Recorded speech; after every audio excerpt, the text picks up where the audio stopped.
Hey guys, welcome back. Alright guys, just showing you the backyard again. Now that it's a little bit warmer outside. Well, it's still freezing, still how to freeze, but it has been a little bit warmer since the last time I showed you what my backyard looks like. I changed some of the seating areas. I put some right there with pots that are empty. Nothing around here at all. I did move the two white, I guess they're called, what is it, Adirondack type chairs. Apologize for spellings and pronunciation. But yeah, so we have all of those things going on. Just to show you what's going on in this space right now, aside from, let's laugh at it, the sponge that is still outside. Maybe I should try and take it. I even have parsley that I planted a while ago in here, and it hasn't died yet, even though it was 30 degrees last night. So I'm really surprised at that. I need to check my seeds to see how hardy they are out here. It should have died, I feel like. But anyway, so we do have a lot of stuff going on. Most of it is cabbage. So garlic is coming up really nice. I have a lot of flowers back here, like tulips and things like that back there. Most of this is cabbage and lettuce. I think this is lettuce. This is lettuce and these are cabbage, but I kind of just sparingly place them in there. And then this right here is actually carrots. So I put carrots in here. Completely forgot I put carrots in here. And then I saw them and I was like, oh my God, what is coming up? What is all of this mess? I can't believe grass is coming up. We just put all this new soil in here. Grass should not be growing right now through this bed. And then after ripping out maybe 10 or 20 seeds, it dawned on me that it's actually carrot seeds. So that was great. I did not rip them all up, so that's great.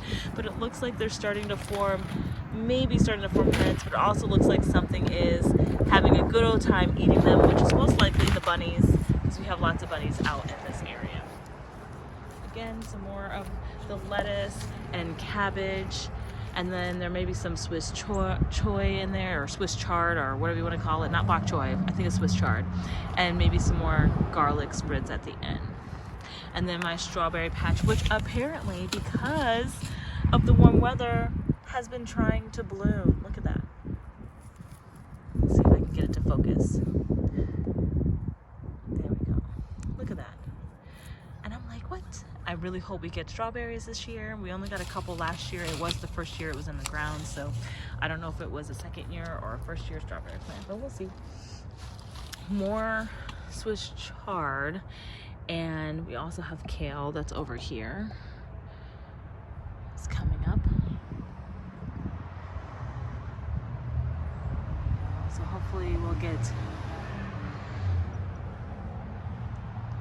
these back in shape once the weather gets back from being freezing.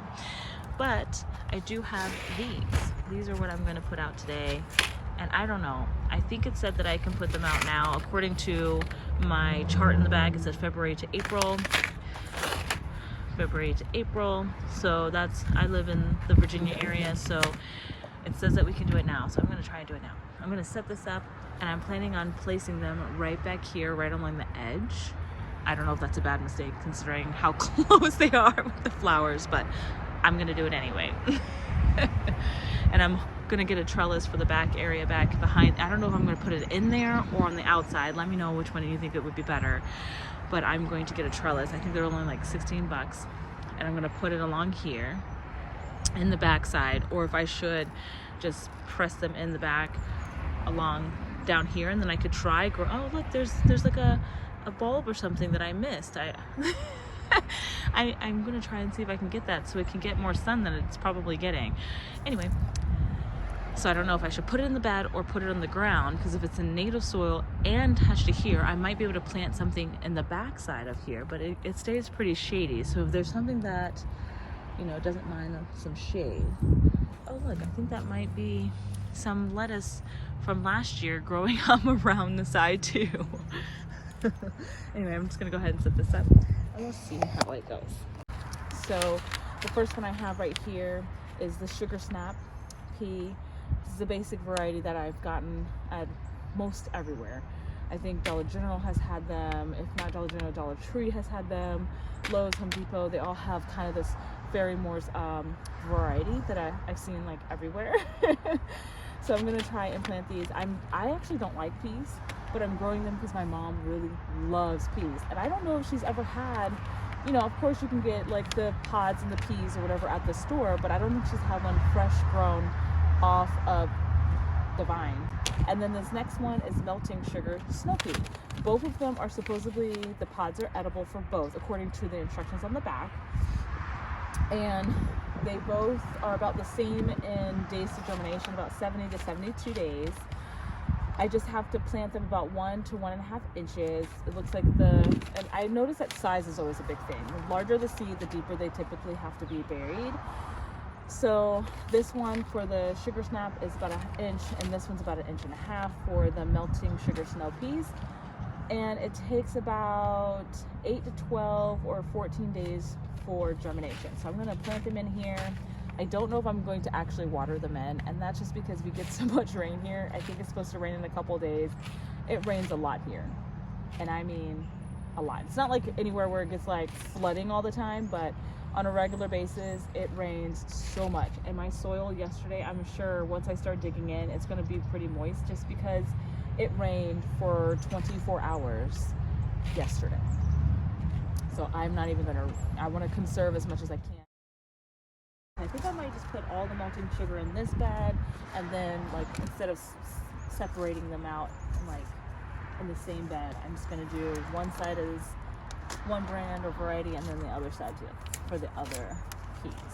And this one is 1.5 inches. So I'm just gonna take my hand and make a furrow right back here, trying not to disturb my other plants too much. I'm just gonna make it all the way down. And I don't need to do it super deep because I'm planning on adding a little bit more soil to my beds, because we added a whole bunch of soil, and the whole thing in the bed is not completely soil. So there are, I guess, like that horticulture kind of thing, and we did that first with some of the sticks and debris, because we have quite a bit of trees on my property. We had a total of 6 or 7 trees on this property since we've owned the home, and there was more trees before that, which most of them have been taken out because pine trees, they like to self-prune and it damages everything. So I'm hoping to put more trees back in, but nothing that's going to be that damaging to the property, and something that will thrive here. So these seed pods look kind of interesting. You can see them with the sun blaring on that side. These are pretty interesting looking. See if I can get them up in the video. There we go. They're just this little white thing, semi-dried out. All right, so I'm just gonna go ahead and put these little seeds about 1.5 inches, maybe a little less, since I'm gonna top it with a little bit more soil. I don't want it to stretch too hard and lose energy before it breaks the surface. I'm just gonna put it maybe about 1 inch down in the soil, and then I'm gonna move on to the next seed. These were a little bit different in shape and size and color. They're a little bit mixed between green and white little seeds. I didn't space them as far apart as the instruction says on the packets for either of the varieties, just because I want to make sure I get a good germination rate, and then hopefully, cross my fingers, I will be willing to thin out the seedlings once they emerge.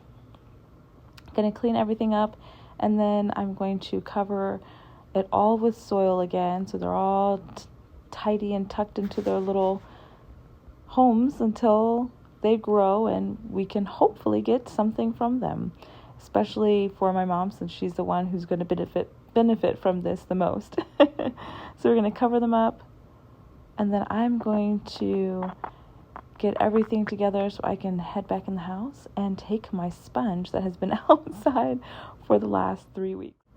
Thanks for watching. Bye, guys.